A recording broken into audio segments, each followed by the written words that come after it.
পেঁয়াজ।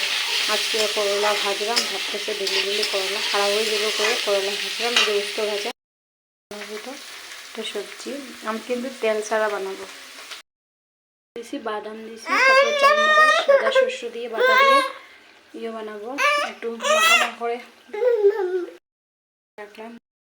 মাছ দিয়ে লাউ দিয়ে বানাবো। উস্তো ভাজা তো হয়ে গেছে ভাজা। এখন মাছটা ভাজবো।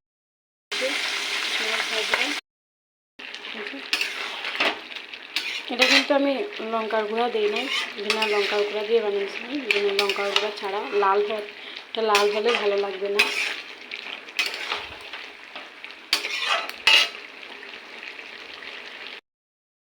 এই যে আর এই যে বুঝতে পারছো হয়ে গেছে কমপ্লিট।